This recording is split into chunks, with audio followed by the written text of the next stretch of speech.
Hey there, sexy techies. Hey, everybody. Welcome back to the podcast. Something I think kind of amazing happened this week. What? So we have a 7-year-old son. He's our oldest. And lately he's been talking about wanting more things, like wanting to buy more things. Yes. He wants, what does he want for Christmas? He wants a hoverboard. He wants an electric scooter. Yes, all the electric ride-ons. He wants a baseball necklace, which is $5 on Amazon, and we're making him work for it. Yes. So, but this is like every entrepreneurial parent's dream. He came to us this week and he asked if he could start a lemonade stand. Oh, yes. Yeah. I don't know if you saw my eyes light up. I was like, I know. So I didn't know, like, I wasn't sure. I was very excited that he wanted to do that. But at the same point, I was kind of like, dude, the lemonade stand market's pretty saturated in our neighborhood. Like, maybe there's something else you could do. Yeah. Wait, did you say that to him? No, I kind of encouraged it, but I also said, like, yeah, I mean, there's other businesses you could do that you could start too that like might even have a greater need. Yeah, gets his like wheels spinning. Yeah. Don't just be a copycat, be an innovator. Yeah, but I mean, I'm just happy. I mean, we'll buy him some lemonade supplies, and since we already stole his podcast equipment. we didn't steal it. We're putting it to good use. Did you have any businesses or any entrepreneurial spirit when you were a kid? Did you ever start a lemonade stand? No, I mean, my parents were like big on stranger danger, so they weren't comfortable with like us being like out on the sidewalk. We were in a suburb, we were in a fine neighborhood, but you know, they just didn't like the idea of like being outside and then strangers coming by and interacting with them.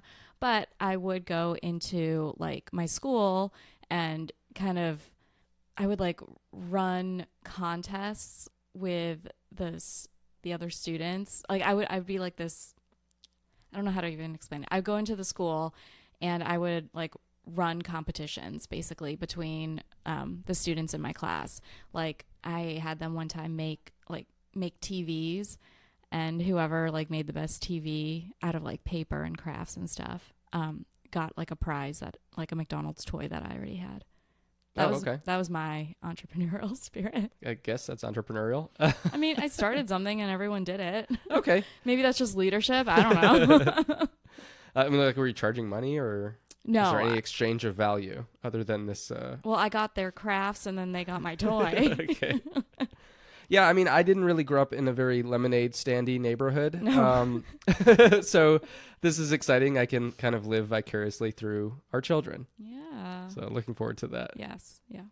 So today on the podcast, we're going to be talking about a couple of platforms out there, social media platforms, and the stories of how they started. They're actually very similar in nature in terms of the features, but they're pretty different in terms of how they're currently being used, and like what the current use cases are. Mm-hmm. So those two platforms that we're talking about are Twitter and Threads. Oh, okay. So one I'm more familiar with, the other one I am not. Which one are you more familiar with? Twitter, but now that it's not Twitter, been around a lot longer. I'm not really that familiar with it. Yeah, I guess we'll preface this up front. We're just going to call it Twitter because no one that's calls what it it's X. been called for such a long time, and just for consistency and simplicity's sake. We will reference the fact that its name has changed recently, but that's probably it. We're just going to call it Twitter. Okay. I'm good with that. All right. So we're going to start with Twitter because chronologically, that's what makes sense. Mm-hmm. Okay. So Twitter actually started out in 2005. It launched in mid-2005 as Odeo. Oh, I never knew that. Podcasting platform. Oh, wow. Oh, so they were like new to the podcasting scene, or they were like on the podcast scene when it was new. Yeah, sort of innovators in the podcasting scene. Yeah. They didn't last very long in that niche, though, in that market. So in the fall of 2005, Apple launched iTunes podcasting, and the founders of Odeo kind of thought it was, they shouldn't get into that game with Apple going in on it and having smart. There was no iPhone yet even, so this was iPod days, and they were thinking like, everybody's got an iPod. Right. We don't want to go up against Apple. Right. In this market. Yeah. Oh, so that's probably where podcast really did come from, because Apple had iPods. Yeah. I was right when I You were. hypothesized that. Okay. So Odeo was launched by a few guys. One of them was Evan Williams. He was the CEO, and he previously founded Blogger. Okay. Remember Blogger? It was like one of the early blogging platforms. I would assume. Yeah. Obviously. So they decided to pivot the company, Evan did, and he asked the 14 employees at the time to start thinking of ideas. Basically said, we're going to get out of this podcasting game. What do you have? Like, let's all do some brainstorming and come back with some ideas. And so a couple of the other founders, actually a founder and an employee at the time, Jack Dorsey and Noah Glass, they came up with the idea for Twitter. Oh, okay. Okay. It was originally called Twitter, but it was spelled TWTTR. That is so funny how they just really don't care about vowels in startups. Well, so I think they were fashioning it after like Flickr, but Yeah. Twitter.com was already taken. By a bird or something. I don't know what was. So they just went with Twitter at first. Yeah. Later, they changed the spelling and acquired the domain name. Evan Williams, the CEO, wasn't really sure about this Twitter idea at first. So it was this idea where anyone could send via text or SMS a message, and people could follow that person, and they would get the text sent to them. Oh, interesting. In real time. Okay. Yeah. Okay. So, but they let a small team work on it. So Jack Dorsey, Noah Glass, and Biz Stone, they all worked on this idea together. It was really Dorsey and Glass, though, that kind of were like the masterminds behind the idea. And in March 2006, they launched the initial version of Twitter. It didn't take off like Instagram level growth, but it got some growth fairly quickly. It got a few thousand users in the first couple of months. And one of the predominant use cases today of Twitter was pretty apparent early on. So there was a small earthquake in San Francisco in August of 2006, and news of that earthquake spread quickly on Twitter. Even though there were only a few thousand users on it, a lot of them were in San Francisco at the time. Oh, right. Okay. And so then, Twitter went on to become very, one of the predominant use cases is like real-time news for current events and things like that. Right. So we'll talk about that a little bit more. But something really interesting happened, and I wasn't actually aware of this backstory before doing this research. Twitter was kind of mired in controversy from near the beginning. So around this time, August or so of 2006, Evan Williams went to Odeo's initial investors, and he basically said, "Hey, listen, we're not doing Odeo anymore, the podcasting thing. We're not sure. We're kind of trying out this Twitter thing." And he kind of explained it to them. He said, we're not really sure how big it's going to be or what it is exactly yet. We've got about 5,000 users a few months after launching it. I'd like to offer to you to, give you your money back and make you whole on your investment. And I'm pretty sure all of them agreed, or at least most of them. And so they took their money back. Oh. Later, these investors, some of them said that they felt like Evan Williams was, acting in good faith. Others believe that he kind of knew they were onto something with Twitter and preferred to buy back their shares and, basically square up their cap table, get all the shares back, and kind of start over. So some of them felt like they had been conned. Ooh, interesting.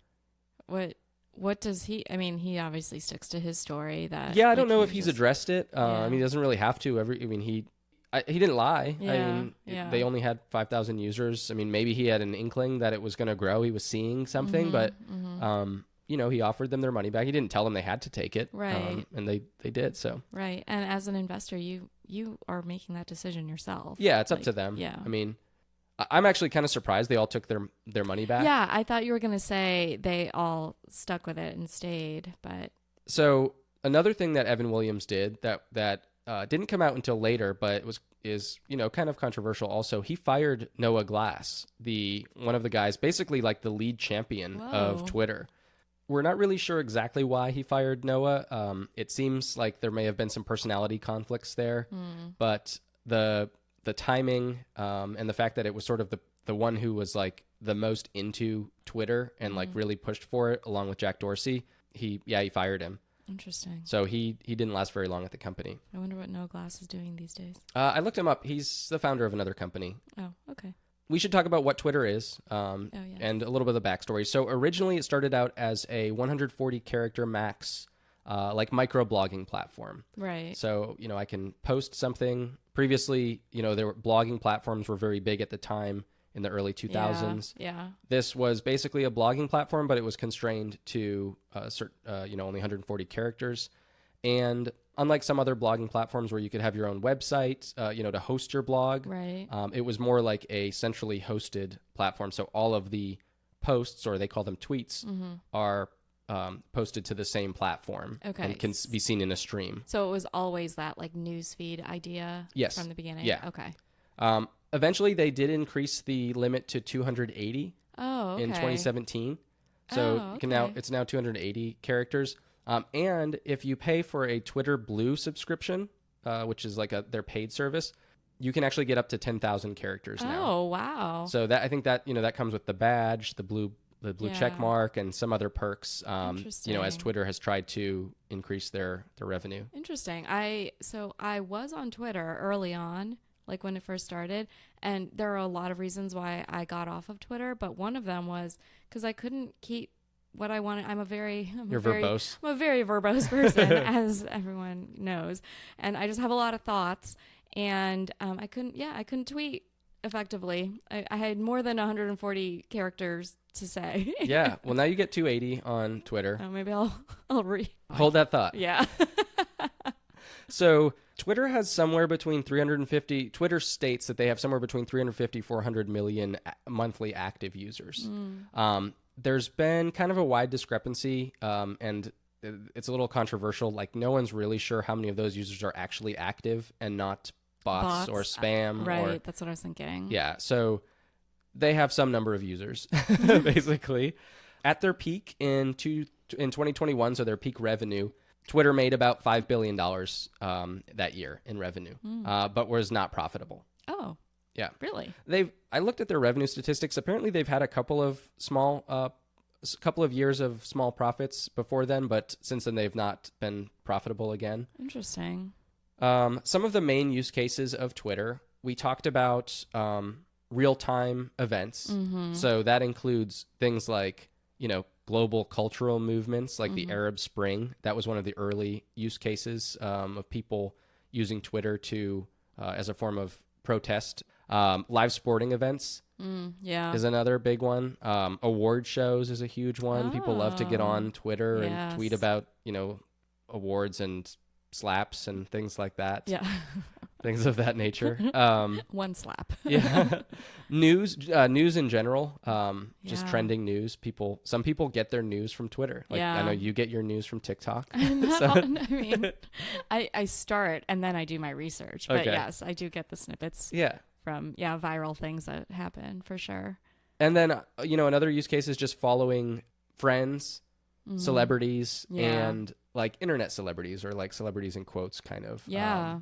That was one of the draws that got me to sign on to Twitter when I first joined, was the fact that you could just easily follow a celebrity and because you couldn't do that on Facebook. Right. And Instagram at the time, I was still just using it for filters. Yeah. And so, that was like my avenue to be able to like interact with somebody famous potentially. Yep. Yeah. And eventually Twitter did support media too. So people can add photos and videos to their posts. Right. But, if you're thinking about it and comparing it to something like Instagram is more photo first, video first, right? And then the text is kind of secondary, where like you only see a snippet of it, and you have to expand it. Yes. Whereas Twitter is text first. Yep. That's what they give the prime, or did give the prime real estate to, and then the videos and photos don't get quite as much engagement on Twitter as they do on something like Instagram or TikTok. Right. But yeah, you don't need that though, because you're literally like saying the headlines or saying the thought that's out there. Right. So I just wanted to talk about a little bit of the controversy that has happened around Twitter in its lifespan of almost 20 years now. One big thing is misinformation. There's been a lot of misinformation spread on Twitter, a lot of accusations that the algorithm sort of facilitates that spread of misinformation and that Twitter hasn't done enough to stop the spread of misinformation or disinformation on the platform. Interesting. And then over the years, there's also been some controversy around censorship on the platform, people being censored or blocked or banned from the platform. And then on the other side, lack of censorship. So I was just going to say, like, that those are two very contradictory things. Yeah. People saying that there's like fake news being spread, and then people saying that there's too much censorship. Yeah. So something's happening correctly. It's just the other side's not really accepting of it. It's not easy running a social network. Yeah, I'm sure. You're always kind of in the crosshairs, and you, in a lot of sense, you can't win. Yeah. You're gonna piss off some people if you ban somebody, and you're gonna piss off other people if you don't. Right. So, right. That's just kind of the game on social networks. And for that reason, people who run social networks, CEOs of social networks, are a lot of times not the most well-liked people. There's always concerns about privacy, user privacy and data privacy. There's this misinformation stuff. So there's just a lot to deal with. You're constantly going before Congress in a lot of cases. Yeah. So we're going to jump ahead a little bit to, we'll call it the Elon Musk era of Twitter. Sorry. I'm thinking, when you say era now, all I think about is Taylor Swift, and it's like Twitter's Elon Musk era. That's like his Reputation era. Yeah. Is that Reputation? That would be the album? Yes. Yeah. When she turned like kind of bad. Oh. Okay. So we'll walk through a quick timeline of the Elon's like interest in buying Twitter through the eventual acquisition of Twitter. So Elon had issues with the way that Twitter was being run, and he's been a huge tweeter for a long time. Big fan of using the platform, although not necessarily a big fan of how the platform is run. So he said he wanted to buy Twitter to help humanity improve free speech. What a noble cause. Yeah, what a noble purpose. So in April 2022, on April 14th of 2022, things moved kind of quickly here. Elon, after kind of being thwarted in a hostile takeover of Twitter, he offered to buy Twitter for $44 billion. Right, which is like chump change for him. I mean, that's still a lot of money, even for him. But he had it. Yeah, it was above the trading price of the stock. It was a decent offer. And on April 25th, the board of Twitter accepted Elon's offer. Wow. On May 13th, so only a couple weeks later, Elon tried to back out of the deal. So the question arises, was this just a publicity stunt gone wrong? There were some things going on with the economy at the time. Did he just say, oh, maybe this isn't the best idea right now? Was he just trying to make it a big thing? And so he said, oh, maybe I'll back out and that'll create more media attention. He's that type of guy. He likes the media. He likes to dominate the media cycle. So you never really know exactly what's going through this guy's head. Right. Yeah. And I don't think you could make sense of it from what I'm understanding. No, I don't think so. So anyway, there was some legal back and forth. Twitter sued Elon for trying to back out of the deal. So the day before it was supposed to go to trial, Elon said, okay, I'll buy Twitter. And they closed the deal on October 28th. Whew. So now that we've gone through a brief history of the transaction itself, let's do just a brief history of some other crazy stuff that has happened around the Twitter sphere in the last year and a half or so since Elon so much has happened. Took over. Yeah. Yeah. So early on, Elon fired thousands of people from Twitter. Oh, yes. He said basically it had gotten a little too fat. Like I said before, it wasn't profitable. Right. They needed to cut back. He wanted to, turn it around, make a profit at all costs. And he also instituted, we talked about this in an earlier episode when we featured. We had our hot mom of the week who used to work for Twitter. It was Esther. Esther Crawford, yeah. So she was the, I think, head of product for Twitter at the time. Yes. And Elon instituted this like really hardcore like no work-life balance, basically, like mandated long hours. Some people were sleeping in sleeping bags at the office, that sort of stuff. Right. Basically trying to like squeeze every minute of your day into Twitter to, maximize profitability. I do wonder, I mean, is there data that said that worked? I mean, tons of people left, and right. Twitter is where Twitter is right now. Right. So I don't think you could find any data to say that had a positive effect on Twitter. Yes. I mean, but even if people had stayed and like they had these extra hours to like actually work, I doubt that productivity would have skyrocketed like as much as he probably wanted it to. Yeah. Regardless of like who stayed and who didn't. Not a good business model. So he also changed the name of Twitter to X. We foreshadowed this a little bit ago in July 2023. In doing so, killed off one of the strongest brands in the social media world, definitely, but just in the world in general, like with the little bird. Just gonna say it's such a recognizable icon. Yeah. Like when I see that X, I don't even think twice about what it is because I don't think it's anything important, and then I realize, oh, that used to be Twitter. Like, I think the initial reaction from everybody was like, is this a joke? Like, this seems like a joke. Like, right. Everything he's doing sounds like a joke. So when they changed the name of Twitter to X, there was a guy who actually had the X username on Twitter for like 16 years, and Elon stole that from him. Which, in the terms, they are allowed to do that, but oh, really?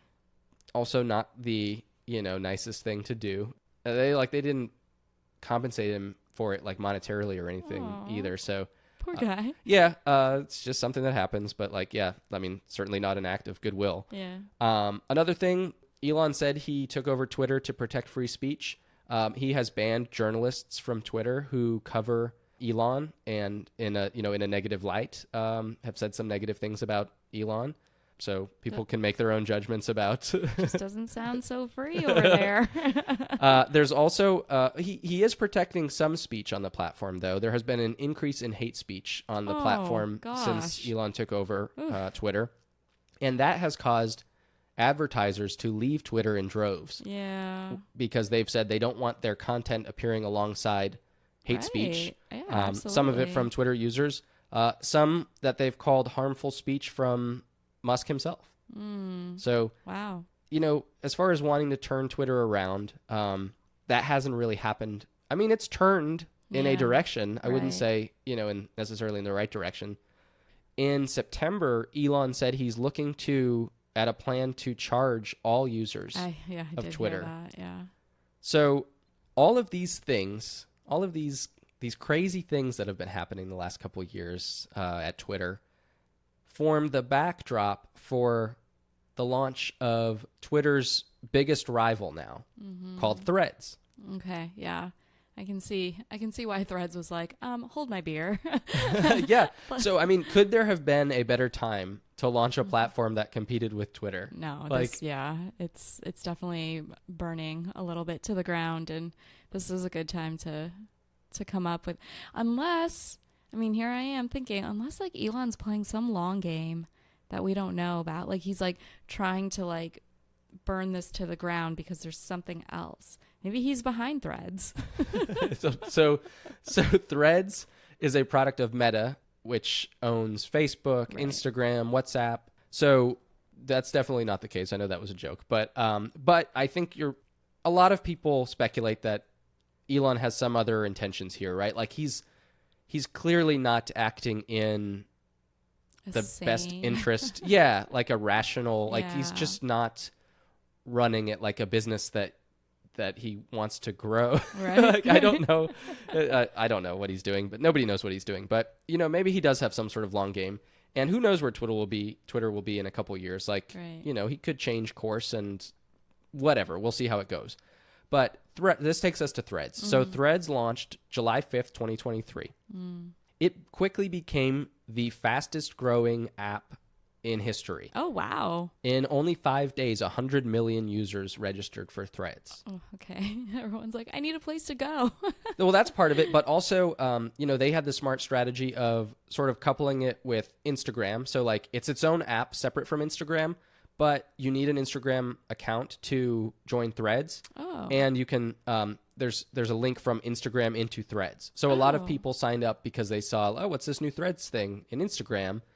And they joined Threads. So your username in Threads is the same as your Mine Instagram? is. I don't know if you... I think you might be able to change it in Threads. I'm not positive about that, but mine is the same.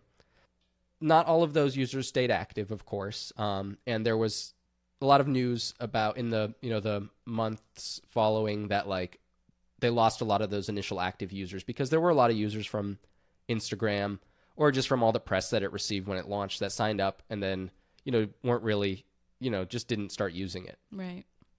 But there are a lot of users that have come over from Twitter, and there's a big set of the subset of the population on Threads that talks about Twitter and why they came to Threads. Yeah. And we'll get into sort of the differences as we go along here. But so just a little bit about like what Threads is.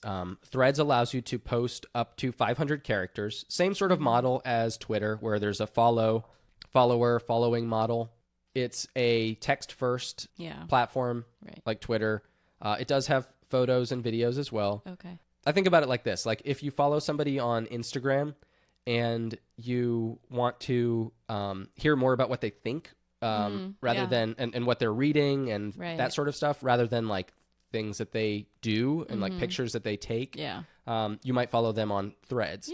But some people, some of them may not be the same people you follow on Instagram, because maybe you don't want to know what the people on that you follow on Instagram think. Maybe there's a different set of people on Threads that you want to follow. I definitely see each social media platform for a different interest in my life. I know not everybody is like that, but yeah, no, I look at it that way too. So some of the key differences and features between Threads and Twitter. One is that character limit, 500 versus 280. It's not, I mean, it's almost double, but like that's not a major difference, right? Like you do get some more characters. Right. Twitter has DMs currently. Threads launched without them, but interesting. We'll likely soon have them. They launched pretty quickly. They launched an MVP, or like minimum viable product, like They took that to the extreme. Very bare bones. I think they're going to have them. They just haven't released it yet. They've been releasing features very quickly, though. So we'll talk about some of those. Interesting. So I would assume, though, that people interact with each other more on the public platform, which then gets other people more engaged. And so that might actually be a good thing to like just develop and grow engagement within the users, because they can like see that everyone else. And whereas if you're DMing like kind of privately, it kind of doesn't really look like there's anything happening, so you're not really going to like engage as a third-party user. I mean, that could be. We'll talk a little bit about some anecdotal evidence of like differences in engagement in a little bit too, but another difference is there's no hashtags on Threads currently. What are all the weddings going to do? So, it doesn't currently support hashtags. I don't know if it may eventually, or it may have some different type of, way to keyword a post. And there's no trending news yet. Okay, on Threads. But as I mentioned, the Threads team is shipping new features fast. So some of the things that have changed since. So I joined Threads within like the first week that they launched.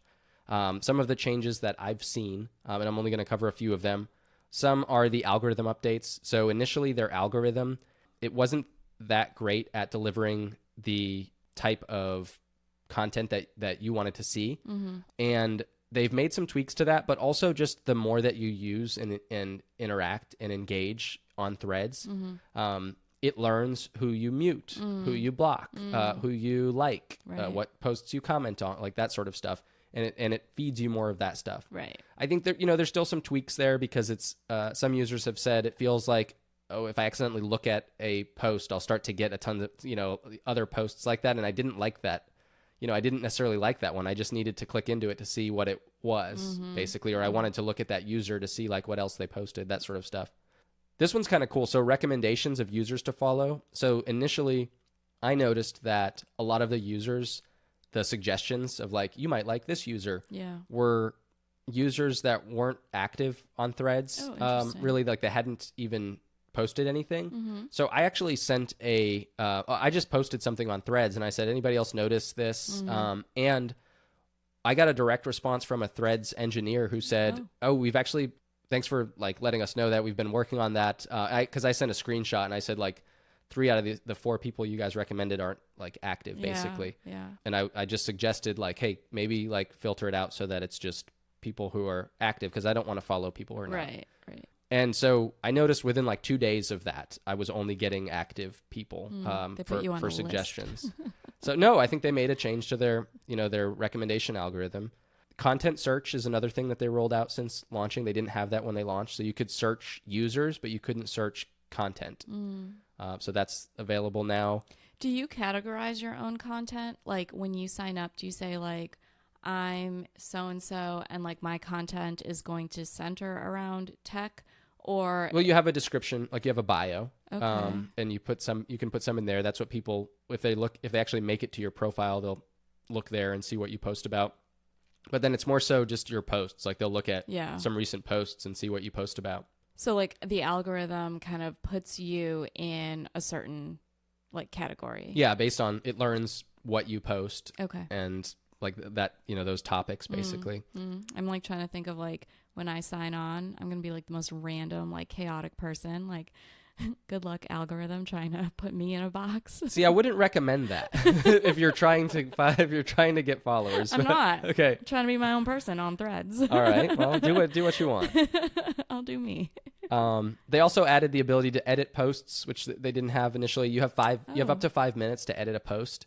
After that, you can't. So Interesting. Yeah, they don't want you to. Because comments can happen fast on these things, and they don't want you changing the meaning of your post after you've already had some engagement on it. Okay. So it's meant as a way to correct typos, which is another thing I asked for, because I was like, listen, I you end up having to delete the thing, and then I fat thumbs. Yeah, and then sometimes you already had comments on it, and you're like, I don't want to get rid of my comments, so you just live with the typo. Tragic. Yeah.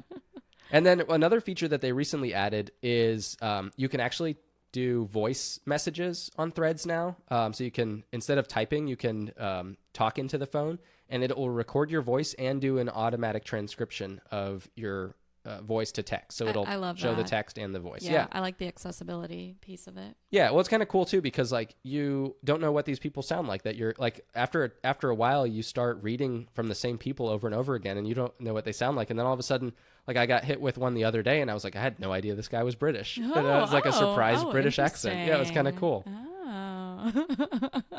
So they have built, a lot of features. They haven't necessarily built all of the features that people are asking for yet, which they've only been around for a few months. It's like makes sense. But some people are very angry about this. Oh, so geez. yeah, because people get angry about things. Yes. So one of them is trending news.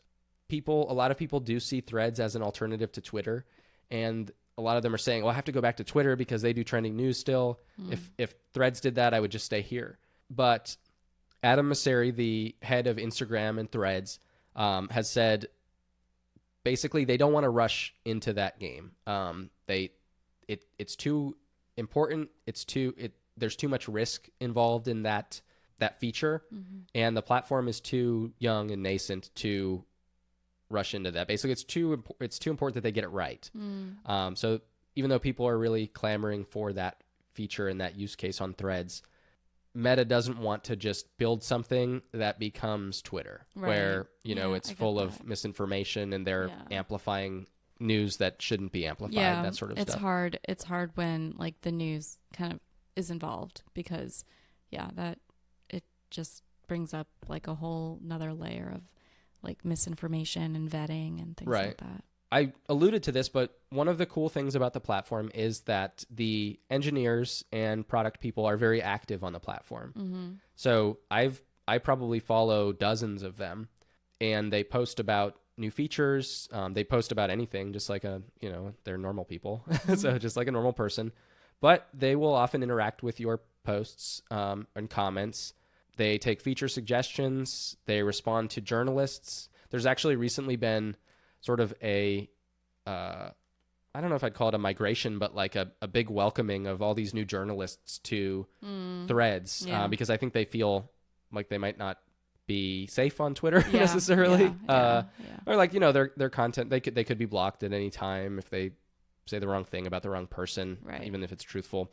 So there's been some growth, you know, of people coming to Threads for the new features and the, you know, the community that exists over there. And I do want to talk a little bit about some of the differences between Threads and Twitter as far as, you know, non-features, but like more like cultural stuff. So Twitter has long had a reputation of being kind of like hardcore and like cutthroat and trollish. Like people troll each other over there. Yeah, like there's a lot of Twitter. Keyboard warriors that just like hide behind their keyboards and say mean things. Yeah, and even people who don't do that exclusively, you know, it seems like it's kind of just fun to dunk on people on Twitter. I mean, there's a whole segment on like the, you know, late night shows called Mean Tweets. So people don't mind being mean on Twitter. Yeah.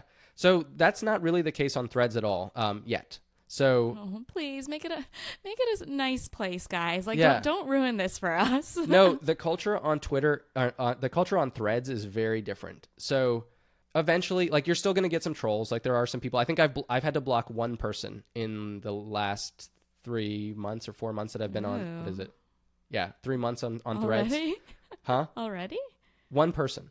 I don't know. No, that is like nothing for the number of people that I've interacted with and for the number of posts that I've made. Yeah. So it's very easy to mute or block people. So you can mute if you just don't want people's posts to appear in your feed because it's not kind of your thing. Or you can block and report people if it's actually inappropriate, or, you know, they're just like the person I blocked, it wasn't inappropriate. They were just being kind of a jerk. Yeah. Like, you don't need that. Yeah. Somebody else was like, just block that guy. Like, you know, somebody else was supportive. He's like, I don't know why he's being a jerk in my comments. So he blocked him too. One example of just like sort of how nice people are on Threads is, so I posted a video for this podcast actually that I had edited a bit, and I said, you know, I want to get some feedback on this, sort of new to, you know, I've created some videos, but want to get feedback on like how I can make this better. And I got probably 10 different users responded with feedback on how to improve it. And they were all super nice and constructive. Like a couple of them were even like, I feel bad even like giving constructive feedback on Threads, but, you know, one thing I'd say is you might want to add subtitles or something like super. It was just like a nice thing. Like, you clearly didn't have to preface it with that, but like it was just a nice. So it's just a difference in culture. Yeah. And you see, like, whenever, like, sometimes people will just post things like, hey, all the new users on Threads, because sometimes there'll just be a barrage of new users coming from Twitter or whatever. And they're like, this is kind of how things work here. It's a little different. So another thing, which you kind of mentioned earlier could be the case, is that anecdotally, a lot of users have said that they're seeing more engagement on their posts on Threads than they do on Twitter, even with a much smaller following currently on Threads. So when you start on Threads, you're starting over basically, right? So you might have accrued 50,000 followers on Twitter in the last 15 years. And on Threads, you have to start at 0. Yeah. Although it is easier to build if you had a lot of Instagram followers too. Right. So a lot of people have, you know, they might only have, like, people have given examples. They have 2,000 or 3,000 followers on Threads, and they had 20,000 or 30,000 followers on Twitter, and they're seeing more engagement on their posts on Threads than they are on Twitter. Like, they would post the same thing on both platforms and compare. Interesting. Yeah. Wow. Does that have anything to do with like I guess how it was developed? Like, I don't know. I mean, it's hard to say exactly why. Part of the reason could be, you know, you've got a lot of fake accounts and bots and spam on Twitter. Right. And it could just be, you know, it's still early days at Threads. Like, people are more engaged. Yeah, they might just be more engaged right now. I mean, also people aren't as mean. Right. You know, maybe people are more likely to engage if they're not afraid people are just going to be jerks to them. Yeah, like I feel like the people who sign on early are the ones that want to use it and are enthusiastic about actually using it for the purpose that it is, rather than being a troll. Yeah. Well, yeah, and that's true. You still have a lot of early adopters on Threads. Yeah. And they're more likely to be active users, where you might have maybe you have a lot more passive users on Twitter who, And there is data that supports that. Like a large percentage of the tweets on Twitter come from a very small percentage of the population on Twitter. So a lot of people aren't tweeting or aren't tweeting very much. Right. Just because we're sort of wrapping up the Threads segment, I don't know if this has been evident. I think it has, but I am on Threads. I am tonydotcoms on Threads. If anybody listens to the podcast and wants to try it out or is already on Threads, shoot me a message. There's no DMs, but you can just, write a post and tag me. You can @ me and let me know you listen to the podcast, and I'll make sure to follow you back. Yeah, and I'm going to join too. So you do that to me as well.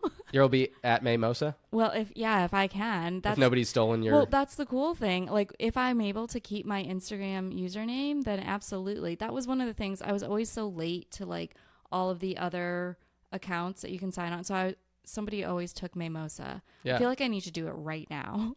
Before this airs, and people just... Yeah. I don't know if they hold it for you for a certain amount of time or what. So, yeah, check it out. But okay.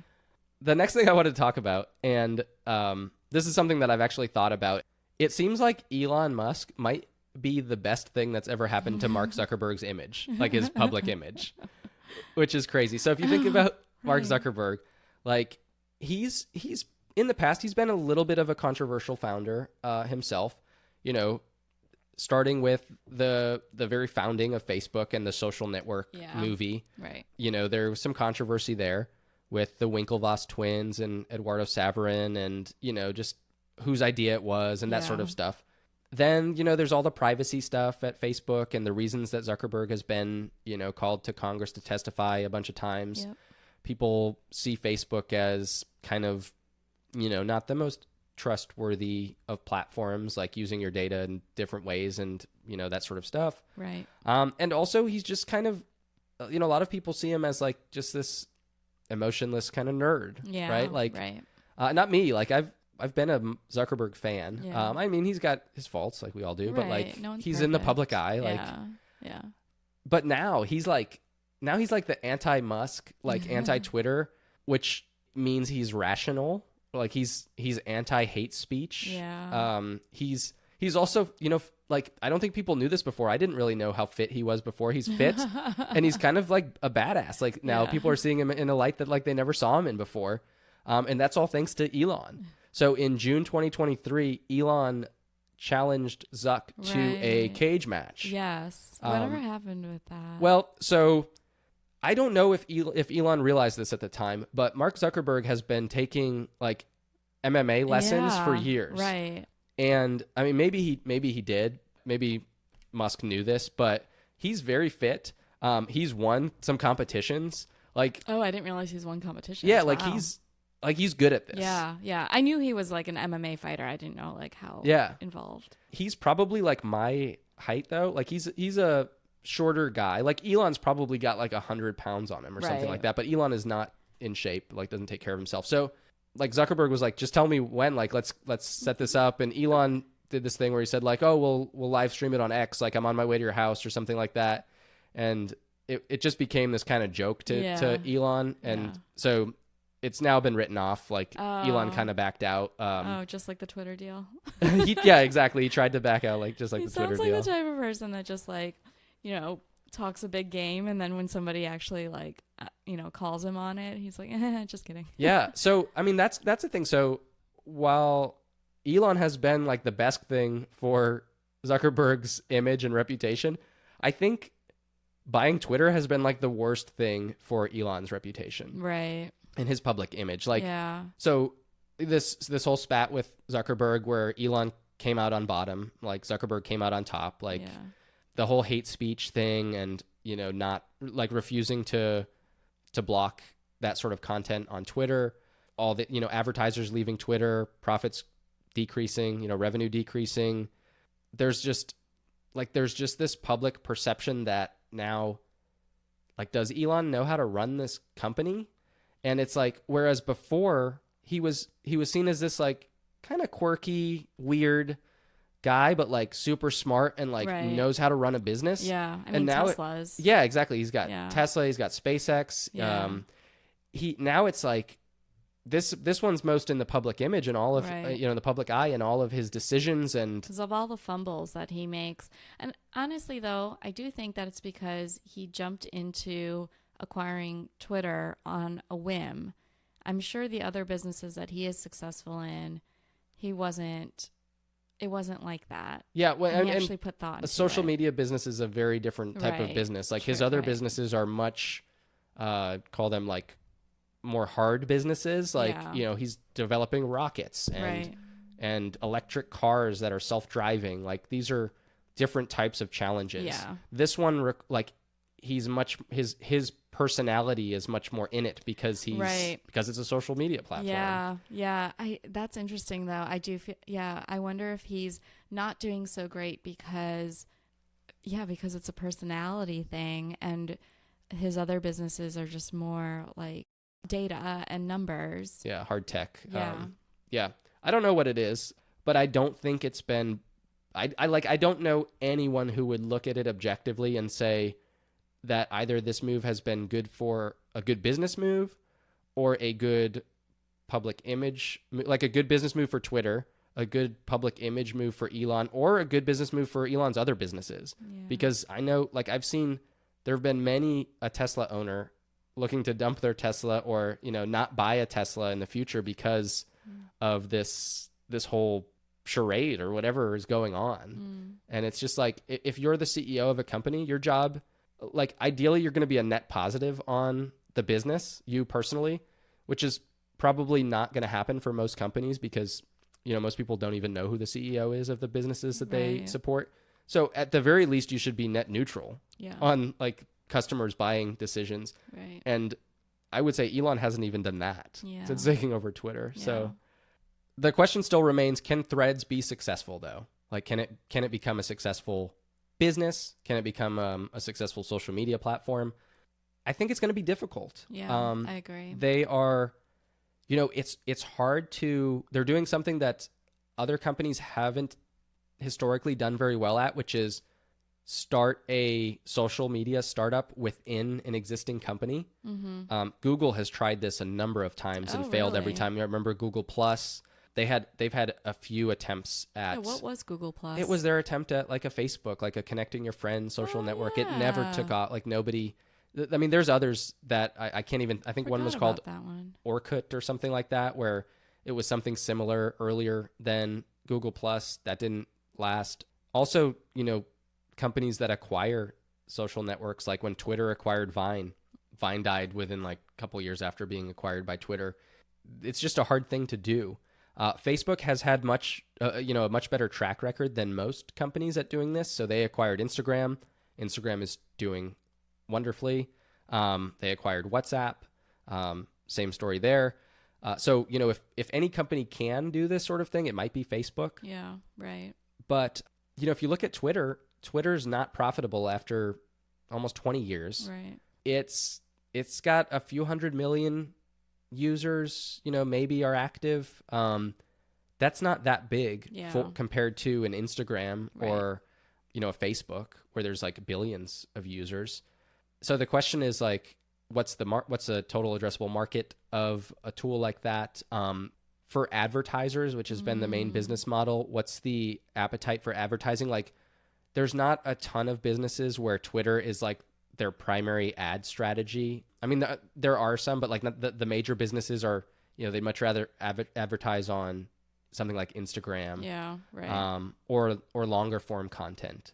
It's harder to slip in an ad, Yeah, in a tweet. Yeah, exactly. Yeah, I feel like if they want to be successful, they have to do something that sets themselves apart from being associated with Twitter, because there's still people that are like, oh, this is like the new Twitter, and I didn't really like Twitter, or like, look at how Twitter failed. Yeah. This one's just going to fail as well. They need to do something that sets themselves apart from that while still maintaining, the core of just like information sharing. Well, yeah, and that's kind of the tightrope that they're walking, I feel like, is like they're trying to build a platform that has its own identity and purpose and use cases, but at the same time they're trying to court Twitter users who want Twitter-like features, and they're going to have to balance those two sides. They're going to have to, they and the users over time, the culture of Threads will have to figure out exactly what Threads is, what its main use cases are. Will it become the destination where, on Monday Night Football, everybody's, on Threads and, if there's a big touchdown during the Super Bowl or, whatever, or Taylor Swift wins her 300,000th, what is it, Grammy or whatever. Yeah. Is that the Red Award show? Yes, she wins Grammys. Yes. Are people going to be talking about it on Threads in real time? Right. Because right now there aren't a ton, like that's not a major use case. Yeah. Okay. Because the content doesn't get surfaced in the same way that it does on Twitter. So those are some questions. Yeah. And that is what I liked about Twitter. That is one of the reasons, again, why I signed up for Twitter, because I liked the live tweeting of shows. Like, I remember I would live tweet The Bachelor. I would live tweet. I remember I used to live tweet Scandal. I remember that. And one of the actors, Huck. Yeah. He tweeted me back, and I thought that was like the coolest thing. Oh yeah. And I was like, oh my gosh, I'm famous. Yeah, I mean a lot of people like that use case of Twitter. And sometimes when I miss an episode, I used to kind of go back and I could search the hashtag of The Bachelor. Yeah. And I could see everything that happened in The Bachelor on that episode, on Twitter. But now I can't do that. They make me have an account if I want to look at tweets. Oh yeah, I forgot Twitter did that. So it was annoying. I think that was something that Elon instituted too. So you can there's no more public website for Twitter. You have to be logged in. You have to be authenticated first. Which actually, I do like that now, because one of the reasons that I did get off of Twitter was because when you Googled my name, you could see my tweets, and they were brainless thing, because I was live tweeting silly shows, and I just didn't want that to just be my persona. Yeah. But now it is. But I just, so I kind of got off of that because I was like, oh, it's too public. Yeah.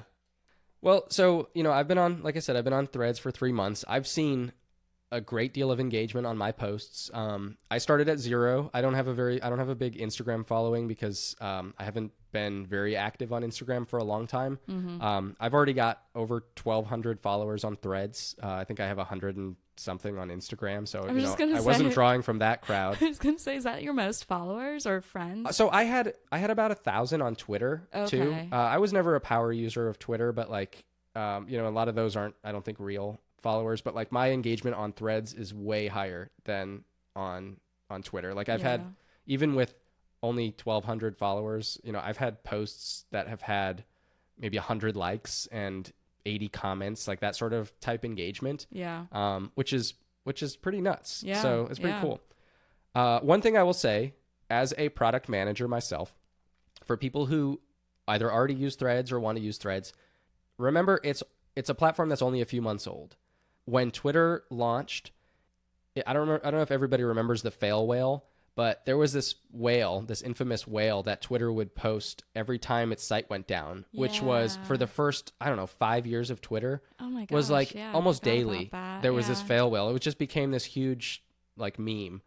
And Threads hasn't had any of those sorts of issues yet. It does have the luxury of being run by Meta, which has tons of resources already. Right. But it still has a limited number of engineers, and they're trying to build it in a way that will be successful long term. So be respectful. Ask for I've given feedback to the team, and you're not going to get anywhere being aggressive or being a jerk, especially on a community like Threads. Yeah. Say hey, I'd love this use case. Would love to see if if you guys are thinking about something like this. You'll figure out pretty quickly who some of the engineers are. Who Adam Mosseri is the head of Threads and Instagram. He's very active on there. Oh, was he the one that responded to you? No, I think he liked one of my posts, but no, some of the engineers have responded cool. to things that I've posted. Yeah. Last thing I'll say, I'm sure I've left things out. I've left out details. This is this is the first story, sort of news story that we've covered that's in the current news cycle. Right. So we started with the launch of Twitter 17 years ago or whatever, and we made it all the way up to current day, basically, with Right. threads and what's going on. So I'm sure I left out details. We usually only do about an hour episode. There's so much more to this story, but clearly, this is one case where I'm a little biased. Yeah. Just gonna say, yeah. So, take that with a grain of salt as well. If you love Twitter and you don't see any of the hate and the vitriol and, all that stuff that we talked about, keep using your Twitter and go for it. Give Threads a shot. Follow me. I'll follow you back. If, message me that you listen to this show, and, I'll give you a follow. And Don't be a troll. yeah, just don't be a troll. Yeah. Just be a good person. Yeah. Yeah. Let's have a kindness community. And just let me know what you think of this episode, of the podcast in general. Reach out. I am at tonydotcoms. May will be at maemosa, hopefully, by the time that you listen to this. And if for some reason somebody else already took it, we'll figure out something else. Okay, everyone. You're probably wondering why podcasters are always like, hit the subscribe button. Means a lot. We'd really appreciate it. So if you don't know, more subscribers means more listeners to the podcast. Each episode, it's more likely that you're going to download a future episode. Also, in the charts, that helps a podcast to grow, to get more listeners, to be presented in front of a larger audience. Only about half or even less than half of the people who listen to the podcast each week are subscribed. So hit that subscribe button or that follow button. It will help the podcast to get more attention. It will help make sure that we keep giving it the attention that it needs to create a quality podcast that you all will hopefully continue to love. So hit that button. That's all we'll ask. All right, let's just jump into it. It's time for our Hot Mom of the Week. Yeah, whoa, last time I checked, I'm still hot, real hot. Okay, so we talked a lot about news and like how news spreads, journalists that kind of, pick their own social media outlet to, give their news on. And we also talked about a little bit about work-life balance. Yeah. So all of this made me think of our Hot Mom of the Week this week, and her name is Kayla Marie Sullivan. So she is on Instagram and TikTok, and she creates relatable, real news for parents. And when I say real, I mean REEL. She does shorts and reels. So she creates these shorts, and it's on everyday parenting stories, but she does it in a way that looks like a news report. So she has that anchor voice. She does like that head nod, like, when they like throw it back to you out in the field, and she's like standing there, like doing the head nod. Oh, yeah. She uses, and what I think is really cool, funny, is that she uses like either a different toy or an object as a microphone, just to kind of like spoof on being a reporter. So she has a segment on Wish TV in Indianapolis called Kid-ing with Kayla, where she does these viral mom reports. But before all that, she was a real-life news reporter in Indiana. She reported on things that were happening in the Capitol in Indianapolis. But she was the only state political reporter at her station. So that meant that in order to be successful, she had to constantly monitor what was happening at the State House. And as a team member of one, she was rarely able to like disconnect from work. So she was just like really entrenched in being a journalist, being in her work, and being in TV journalism. She only really got to spend about half an hour on weekdays with her son, Alan, who was like a baby at the time. And she was also a single mom. So it was definitely taking a toll on her personal life and her family life, being this like, TV journalist. So this, growing up, that was her dream job. She found, but like, the more that she was kind of like in the hustle of work, she found that like that hunger to get, the ideal story, it started to like change into hate, and she started to resent her job. And, Been there. I know. I was just going to say, it was taking... Not now, fortunately, but I've been there. It was taking away from her son. And she said she felt like a bad reporter when she was concentrating on Alan, and then she felt like a bad mom when she was concentrating on reporting. Yeah. And I know that we've all like kind of been in this situation where if you're a working parent, you have, sometimes you have to focus on one or the other, especially during busy times. And it's really hard. So in 2021, she left her job in the news business. She took a job in public relations, but she always missed reporting. So one day there was just like this TikTok trend that was going around. And it was to talk about something like super mundane, but using an anchor voice. And that's when she created her very first mom report. And it was about her son's diaper change. And she has the most amazing anchor voice ever. Like she sounds like, she's done this before. Right. But like she was definitely, her job. Yeah, she definitely has that intonation and, she knows how to do it. So the internet went nuts over this video. It got more than 4 million views, and even Carrie Underwood commented on it. So you hit the big time. So she knew she needed to take advantage of that momentum. So she wrote, recorded, and posted the next day the Olive Garden tantrum report, which got 38 million views. I think you showed me that before. Yeah. Okay. No, it's hilarious. Like she'll be like, I'm on the scene, and I'm not as good at it, so I'm not even going to do it. But it was then that she realized that she could have both her dream job of being a TV reporter and a parent by combining both of these. That's really cool. I know. She pitched her idea of Kidding with Kayla segment to Wish TV as something like different. She was like the news, especially, a couple of years ago was very it still is, but like, news just in general is a very heavy thing that you see on TV. So, she wanted to bring something a little like fresh and relatable. So the station took a chance on her, and they were also willing to accommodate a flexible schedule, which is all that she wanted, so that she could be present for her son, Alan, who's now 4. So that created that work-life balance that she's always wanted.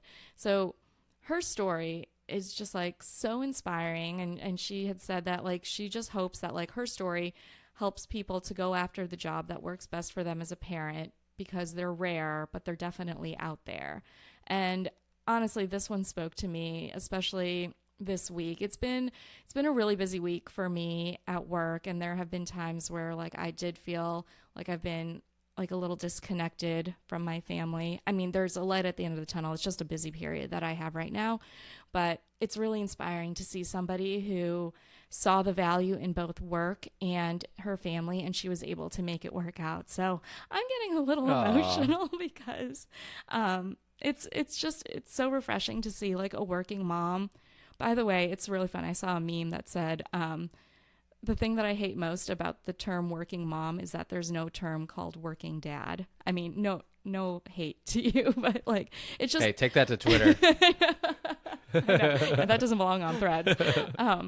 But it's just like the mental load of a mother is really a lot. And I love, and she's a single mom. She's got to make it work, and I just love that she is able to make it work, and she did it. So before I start crying, follow Kayla. I can't believe we made it to episode 11. I know, before I started before May cried. I was drinking a lot of wine during your Twitter thing, but follow Kayla on social media. She is at Kayla Marie Sully on Instagram. So that's KaylaMarieSully. But then on TikTok, she is Kayla Reporting. And I just looked it up. She's Kayla Marie Sully on Threads. Oh, she's on Threads. Good for her. Yeah, she knows. She knows like all the good places to do things. So she's awesome. Well, that's all we've got today. If you enjoyed the episode, hit the subscribe button. And reach out on social media.